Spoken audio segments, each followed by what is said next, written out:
때를 아는 축복 2라는 제목의 말씀으로 은혜의 한 시간을 나누기를 소망합니다. 말씀을 훈독할 때 살아계신 하늘 부모님과 참 부모님의 음성을 마음 깊이 새기시기를 축원드립니다. 다 같이 훈독하겠습니다. 한 목소리로 합니다. 새봄이 오는 것을 막을 수 없듯이 한반도에 천운이 찾아드는 것도 우리 인간의 힘으로는 어쩌지 못합니다. 몰려드는 천운을 따라 우리 민족이 함께 솟구치기 위해 몸과 마음의 준비를 단단히 해야 할 때입니다. 범사에 기한이 있고 천하만사가 다 때가 있나니 날 때가 있고 죽을 때가 있으며 심을 때가 있고 심은 것을 뽑을 때가 있으며 죽일 때가 있고 치료할 때가 있으며 헐 때가 있고 세울 때가 있으며 울 때가 있고 웃을 때가 있으며 슬퍼할 때가 있고 춤출 때가 있으며 돌을 던져버릴 때가 있고 돌을 거둘 때가 있으며 안을 때가 있고 않는 일을 멀리 할 때가 있으며 찾을 때가 있고 잃을 때가 있으며 지킬 때가 있고 버릴 때가 있으며 찢을 때가 있고 꿰맬 때가 있으며 잠잠할 때가 있고 말할 때가 있으며 사랑할 때가 있고 미워할 때가 있으며 전쟁할 때가 있고 평화할 때가 있느니라. 아주 하늘 부모님과 참 부모님께서는 그분의 자녀들인 우리들이 이 땅을 살아가면서 하늘이 때를 정하신다는 것을 알고 그 때를, 하늘의 때를 구하는 지혜를 찾아서 그 하늘의 때, 다시 말하면 천복을 받을 준비를 하는 삶을 살기를 바라시는 분이라고 믿습니다. 겨울 산속에 2마리의 산토끼가 살고 있었습니다. 한 마리는 양달진 비탈의 동굴에서 살고 있었고요. 또 한 마리는 응달진 산비탈에서 살고 있었습니다. 그들은 자나깨나 어서 봄이 오기를 손꼽아 기다렸습니다. 참으로 겨울은 힘들고 지루했습니다. 지난해 첫눈이 내리기 시작한 이래 굴 속에서 계속 갇혀서 지냈습니다. 배가 고팠습니다. 사방으로 눈을 돌려도 온통 먹을 것을 찾을 수가 없었습니다. 이들은 마음 가운데 언제 봄이 오려나 빨리 좀 왔으면 좋겠다 하는 마음을 갖게 됐습니다.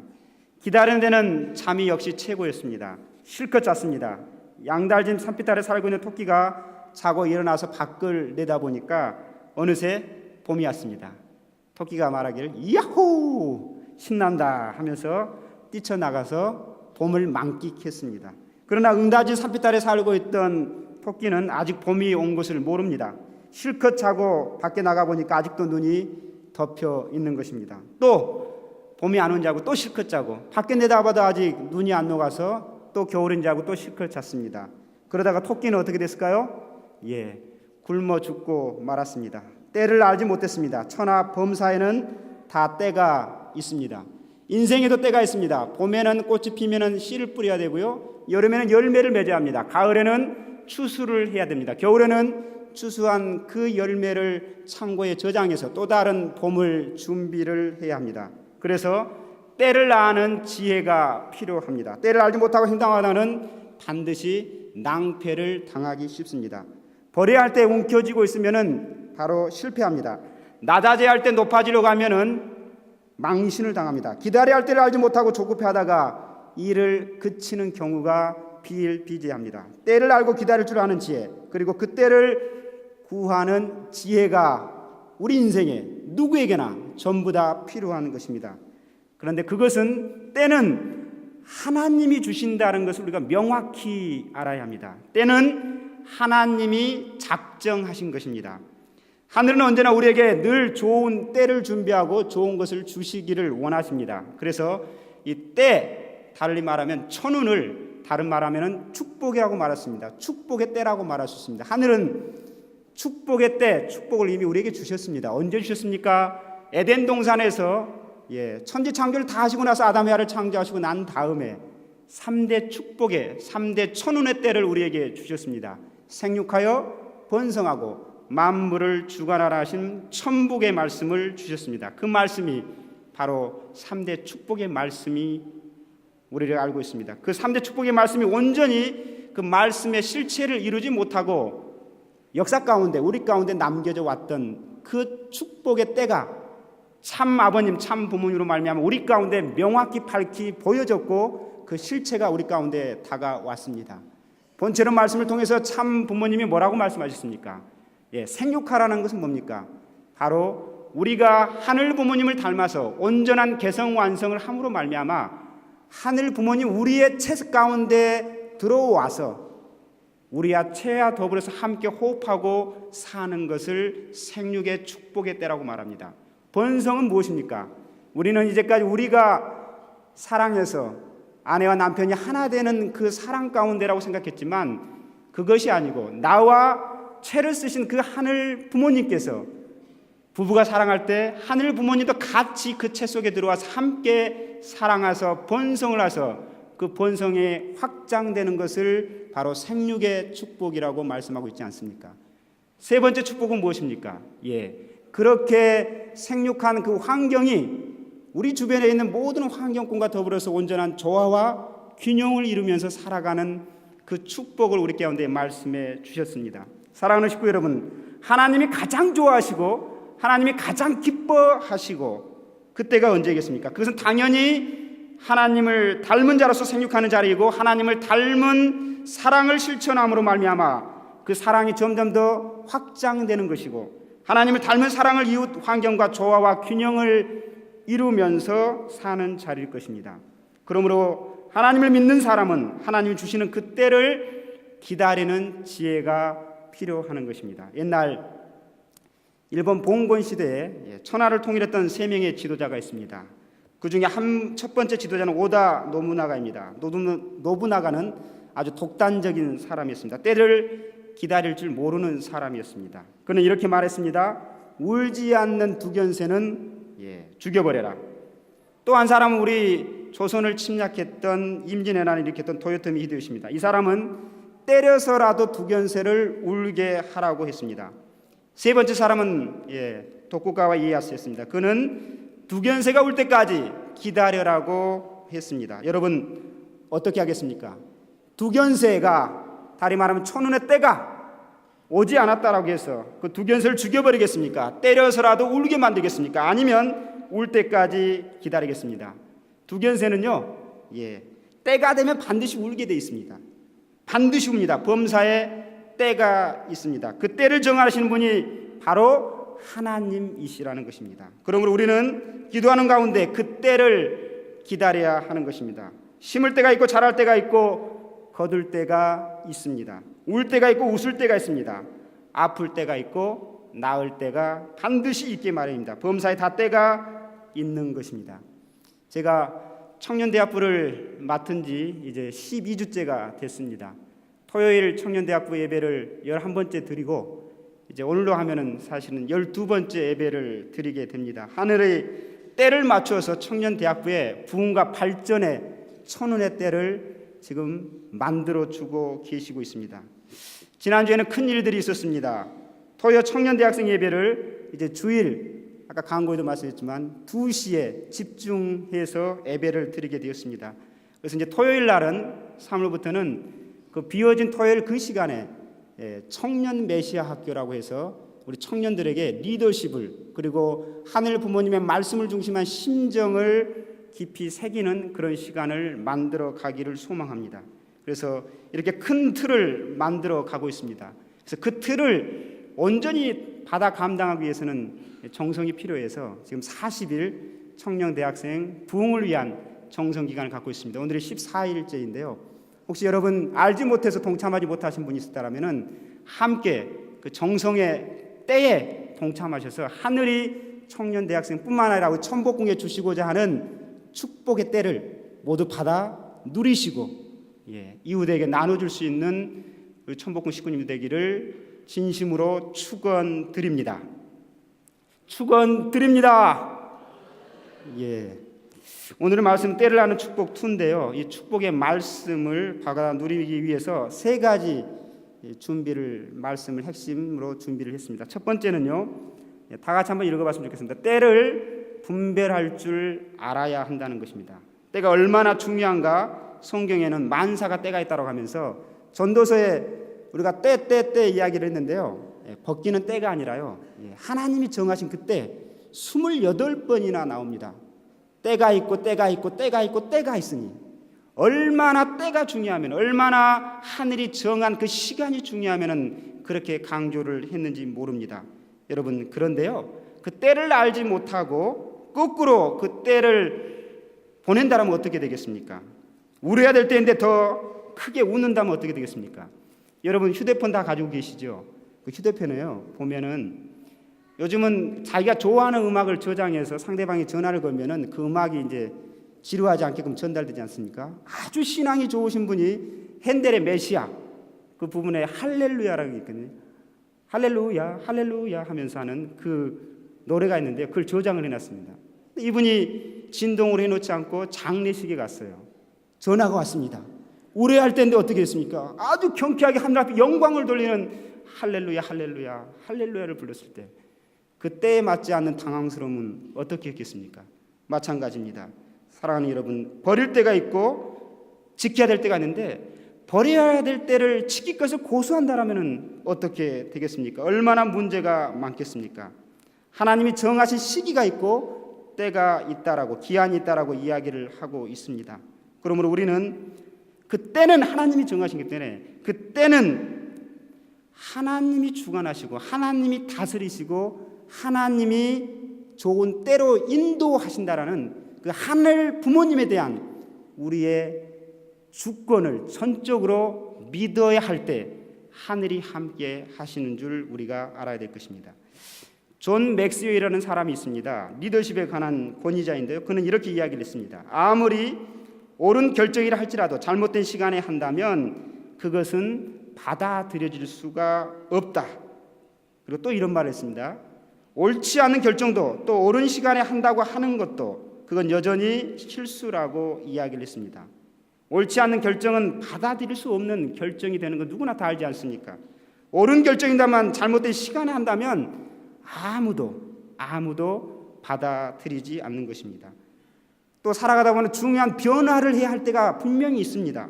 그러나 그 변화도 정말 좋은 시기에, 좋은 때에 맞는 시간에 하지 않으면 더 많은 부작용을 낳는 것을 우리가 종종 보게 됩니다. 아버님 말씀 한 구절을 다 같이 훈독해 보겠습니다. 다 같이 해봐요. 소를 사랑하면 소가 보이는 법입니다. 이 세상에서 제일 힘이 센 건 사랑이고 제일 무서운 건 정신통일입니다. 마음을 침착하게 가라앉히면 마음 깊은 곳에 마음이 가라앉는 자리가 있습니다. 그 자리까지 내 마음이 들어가야 합니다. 무엇인가에 대한 사랑과 정신통일이 되어 있으면 그 본질이 보이게 되어 있고요, 그 본질이 들리게 되어 있고요, 느끼게 되어 있고 맛볼 수 있게 된다는 것입니다. 반대로 하면 무엇입니까? 내가 정신통일과 사랑의 마음으로 분별되지 않으면 그 때가 보이지 않고요, 그 기회가 나에게 주어지지 않고 들리지 않고 만질 수 없다라고 아버님께서 말씀하고 있습니다. 그래서 거짓의 때가 그럴 때는 나에게 찾아옵니다. 그래서 그 거짓의 때를 이 사랑의 때로 정신통일함으로써 그 거짓을 토해내고 사랑으로 채워나가는 축복된 금년 한 해가 되기를 축원드립니다. 두 번째입니다. 때를 아껴야 합니다. 그러면 어떻게 거짓의 때를 분별하고요, 사랑의 시간으로 채울 수 있다는 말입니까? 때는 하나님께서 주시고 하나님께서 주신 소중한 선물입니다. 시간은 인간이 만들어낸 것이 아니라 하나님이 창조해 주신 것입니다. 시간은 그러므로 우리에게는 기회입니다. 다시 시작할 수 있는 기회입니다. 여러분, 혹시 여기 고3의 때를 거쳐가고 있는 분들 있지 않습니까? 대학교에 합격하지 못해서 낭망하고 절망하고 있는 식구님들 있지 않습니까? 인생은요, 지금은 대학교 들어가지 못한 것이 대단히 억울하고 마음 상한 일일지 모르지만 인생의 때를 길게 보면 결코 1년, 2년은 그렇게 길지 않습니다. 중요한 것은 그때에 내가 얼마만큼 하늘의 그 소명을 그 때와 더불어서 내가 정하고 만났는가 하는 것이 더 중요하다고 생각합니다. 공부하시는 고3 여러분, 재수하시는 분 혹시 있지 않습니까? 그렇다면 낭망하지 마시고요, 하늘의 때가 조금 미뤄졌지만 내가 그 때를 놓치지 않는 마음만 준비되어 있다면 하늘이 분명히 나에게 주시는 그 때의 축복이 임하실 걸로 저는 믿습니다. 그런데요, 이렇게 시간을 주는데도 불구하고 많은 사람들이 시간이 없다라고, 내가 정말 중요한 일을 하고 싶은데 그 일이 잘 되지 않는다라고 불평하고 불만하는 사람들이 있습니다. 왜 그럴까요? 그것은 시간을 경영할 수 있는 지혜가 없기 때문입니다. 정작 열매를 맺어야 할 시기에 열매를 맺지 못하는 그 이유도 바로 시간에 대한 그 경영의 철학과 지혜가 없기 때문입니다. 여러분, 모죽이라는 대나무를 아십니까? 모죽. 이 대나무는요, 처음에 이 대나무가 씨를 뿌리면은 5년 동안은 한 번도 땅 위로 솟아나질 않습니다. 그래서 잘 모르는 사람은 이 말라 죽었는지 알고 땅을 파헤치어서 오히려 더 망가지기 쉬운데요. 근데 이 대나무가 5년이 지나면은 가장 성수기는 4월 달인데요. 하루에 80cm까지 자랍니다. 그래서 그 대나무가 얼마까지 자라면 30m를 쭉 뻗어 올라갑니다. 살아오시고 여러분, 왜 그렇게 됐을까요? 비밀이 뭐겠습니까? 비밀을 알아보니까요, 이 식물학자가 보니까 그 뿌리를 보니까 이 뿌리가 그 5년 동안에 길게는요 4km까지 가는 실이 쭉 땅속 깊숙이 또 길게 뻗어 있다라는 것입니다. 바로 핵심은 그것입니다. 내가 그 때에 있어서 가장 중요한 것은 그 시간에 대한 그 중요한 뿌리에 깊이 뿌리박고 있느냐, 그리고 넓게 뿌리박고 있느냐의 차이에 따라서 내 삶에 세운 그 계획들이 하늘이 바라는 때에 맞게끔 쑥쑥 자랄 수 있는가 없는가의 차이가 바로 여기서 결정난다는 것입니다. 사랑하는 식구 여러분, 어디에다 그 때를 아끼는 시간을 투자하겠습니까? 결국은 가장 중요한 것에 깊이 뿌리를 내리는 것입니다. 그것이 무엇이겠습니까? 맞습니다. 하늘이 주신 그 때에 가장 깊이 뿌리 박는 것은 바로, 때를 아끼는 가장 지름길은 자기가 가장 중심을 삼고 있는 그것에 뿌리를 내는 것입니다. 그것이 바로 하나님의 말씀을 중심한 자리에, 그리고 자신에게 맡겨진 사명의 자리에 회피하지 않고 깊이 뿌리를 내는 것입니다. 야고보서 에베소서 5장 16절에 이렇게 말씀이 되어 있습니다. 세월을 아끼라, 때가 악하니라. 시간을 아낀다는 말은 무엇이겠습니까? 많은 시간들이 있습니다. 시간을 아낀다는 것은 마치 바다에서 낚시하는 낚시꾼이 그 때에 맞게끔 월척을 잡아 올리는 것처럼, 시간을 아낀다는 것이 내 인생에 있어서 바로 그런 물고기를 낚아채는 것과 같습니다. 여러분, 시간을 아끼시기 바랍니다. 그러면은 그 아끼는 시간 가운데 낚아 올린다고 그랬는데 무엇으로 낚아 올리시겠습니까? 아버님 말씀의 한 구절을 다시 한번 읽어보겠습니다. 다 같이 소리내서 읽겠습니다. 하나님의 길을 가는 사람은 언제든지 정성과 마음을 다해 그 목적지를 찾아가야 합니다. 이 길에는 집념이 필요합니다. 타고난 고집불통인 나는 본래부터 집념 덩어리입니다. 타고난 성질 그대로 집념을 갖고 고난을 극복해가며 내게 주어진 길을 갔습니다. 하나님의 길을 가는 사람들에게 필요한 것이 무엇이냐? 첫 번째 뭐라고 그랬습니까? 정성의 마음으로 목적지를 찾아가는 것이라고 했습니다. 두 번째, 그 목적지를 정했다라면 집념을 가지고 열정적으로 그것을 위해서 시간을 이곳에 아끼고 쏟아야 된다라고 말씀을 하고 있습니다. 그래서 여러분들, 저와 여러분은 어떻습니까? 어디에 시간을 아끼고 시간에 뿌리를 내리고 있습니까? 항상 정성으로 하늘을 만나고 하늘과 교제하고 또 집념으로 고난을 넘어서는 자가 세월을 아끼는 자라고 참 부모님께서는 말씀하고 계십니다. 세 번째입니다. 천운의 때를 타야 합니다. 다시 한번 같이 외쳐보겠습니다. 천운의 때를 타야 합니다. 하루는 24시간입니다. 누구에게나 공평하게 24시간이 주어집니다. 현대 시간은 과거의 시간보다 더 빠른 속도로 가고 있습니다. 무엇인가를 하고 싶고 배우고 싶지만 배우지 못한다고 이구동성으로 이야기를 하고 있습니다. 그것은 바로 무엇을 나중에 해야 되는지, 무엇을 먼저 해야 하는지에 대해서 영적인 감각을 상실했기 때문입니다. 시간은 하나님이 주신 선물입니다.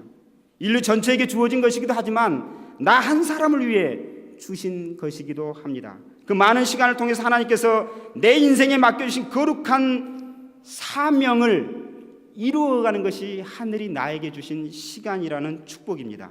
그 시간 동안에 뭘 하시겠습니까? 그 시간 동안에 하늘은 무엇을 바라겠습니까? 그렇습니다. 작은 참 부모가 되기를 바랍니다. 하늘 부모님을 닮아서 참 부모님을 걸어가셨던 것처럼 그것을 밟고 닮아서 나 또한 작은 참 부모가 되는 겁니다. 청년들에게는 청년 메시아가 시간 속에 되어달라고 말씀해 주시고 있습니다. 지난주에요 2박 3일 고3들 17명을 데리고요 영평 2박 3일 예비 청년 워크숍에 다녀왔습니다. 이들이 가기 전에는요 바로 전날 성화제, 아주 정말로 고3임에도 불구하고 후배들을 사랑하는 마음을 가지고 내가 마지막 이 성화의 불꽃을 후배들과 같이 뜻깊게 보내고 싶다고 해서 한 달 가까이 준비하고 눈물 흘리면서 그 일을 했던 감동스러운 시간이 있었습니다. 그것이 끝나고 곧바로 이제는 성화생들을 마무리하고 이제 대학생으로서 또 청년으로서 삶을 시작하는 귀한 2박 3일의 워크숍을 다녀왔습니다. 여기를 보면서 저는 정말로 순수한 그들의 눈동자와 마음을 보았습니다. 그래서 그 순수함이 이제 청년이 돼서 순수함 가지고는 온전함을 이룰 수 없습니다. 그 순수함 플러스 성숙함이 거기에 자리를 잡아야 된다고 말씀을 했습니다. 또 청년이 되기 전에는 많은 부모의 보호권 가운데 자유함이 있었습니다. 그러나 그 자유함 가지고는 결코 완성할 수가 없습니다. 자유함 플러스 책임과 절제된 삶이 필요합니다. 그 고3 예비 청년 학생들에게 그런 이야기를 하면서 저도 같이 어울리면서 대화를 나누면서 참으로 많이 친해지면서 미래의 청년 대학생의 소망을 꿈꾸었습니다. 그런데요 나중에 이렇게 좋은 프로그램이 있었음에도 불구하고 거기에 많은 사람들이 참석하지 못했습니다. 왜 그랬을까요? 여러 가지 이유가 있겠지만은 이 때에 그것을 같이 하지 못했기 때문에 안타까워했던 후배들의 모습을 들었습니다. 사랑하는 식구 여러분, 범사에는 때가 있습니다. 그런데요 이 때를 좀 더 깊이 들어가 보면요 때에도 두 가지 시간이 있습니다. 하나는요 나 자신의 때가 있습니다. 또 하나는요 역사의 때, 섭리의 때가 있습니다. 그냥 시간이 흘러가고 하루에 24시간이고 어제가 오늘이고 오늘이 어제고 내일인 그러한 시간들을 바로 헬라에서는 뭐라고 그러냐면요 크로노스라고 합니다. 그래서 그냥 시간 그 자체 특별한 의미가 없습니다. 그냥 흘러가는 시간입니다. 그런데요 그 흘러가는 시간 속에 하늘이 함께하고 내가 그 하늘이 함께했던 때를 만나는 그 시간이 있습니다. 그것이 바로 어떠냐면 바로 카이로스라고 합니다. 그래서 누구에게나 시간은 주어지는데 그것을 크로노스의 시간으로 흘려보내느냐, 카이로스의 시간으로 내가 그 시간을 붙잡고 시간을 함께 더불어서 하늘이 바라는 소망과 비전을 이루어내느냐, 그것은 때를 아는 지혜, 바로 이 때를 온전히 내가 타고 갔을 때 그러한 일들이 일어나게 됩니다. 사랑하는 식구 여러분, 저에게도 이런 카이로스의 시간이 있었습니다. 저 같은 경우에도요 하나님이 개입하는 시간이 있었는데 여러분들에게도 누구에게나 이미 있었던 사람도 있고요, 그래서 그 만남을 통해서 지금 계속 걸어가고 있는 사람도 있을 겁니다. 아직 만나지 못하는 그 사람도 있을 겁니다. 저는 참으로 좀 어렵고 좀 가난하고 넉넉지 못한 환경 가운데 살았기 때문에 저 꿈은 성공해서 흔히 세상 사람들이 생각하는 것처럼 보란듯이 여유롭게 살고 싶은 꿈이 있었습니다. 구체적으로 직업적으로는요 법조인이 되는 꿈을 가지고 있었습니다. 그 꿈을 가지고 오면서 저는 기독교 생활을 하고 있었는데, 기독교 생활을 하면서도 하나님이 어쩐 때는 계신 것 같고 어쩐 때는 계시지 않는 것 같고 도무지 확신을 할 수가 없는 그런 시간들 속에 꿈을 키워가고 있었습니다. 그런 저에게 하늘이 찾아와서 원리를 만나게 하고, 원리를 통해서 만난 그 하나님 반드시 살아있고 역사 가운데 살아 숨쉬고 있고 나에게 가장 좋은 것을 예비하고 있다는 그것을 제가 깨달은 다음부터 고민에 빠졌습니다. 어떤 삶을 살아야 될까? 그래서 2달 동안 고심을 하는 끝에 내가 정말로 보람있고 내가 기뻐할 수 있고 내가 기뻐하는 그것으로 말미암아 하늘도 기뻐할 수 있는 일이 무엇일까? 기도를 하면서 제가 찾은 답은 목회자의 길을 가는 것이었습니다. 그래서 제 인생을 20대 초반에 목회자의 길을 가는 것으로 결정을 했습니다. 군대에 갈 때가 됐습니다.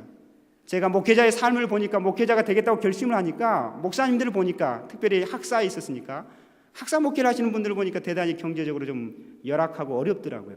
나도 저 길을 가야 될 텐데 첫 출발부터 어려운 자리에서부터 가는 것보다 준비하는 모습으로 가야 되지 않을까 이렇게 고민하다 보니까 이등병으로 군대 가는 것보다 학사장교로 가서 학사장교로 가면은 한 3년 가까이 조금은 목돈을 만들어 가지고 목회를 출발할 수 있고 또 축복을 받아서 가정 출발할 수 있지는 않을까 이런 생각이 돼서 학사장교를 준비를 했습니다. 서류 시험에 통과했습니다. 체력 테스트에 통과했습니다. 그리고 면접 시험에도 통과했습니다.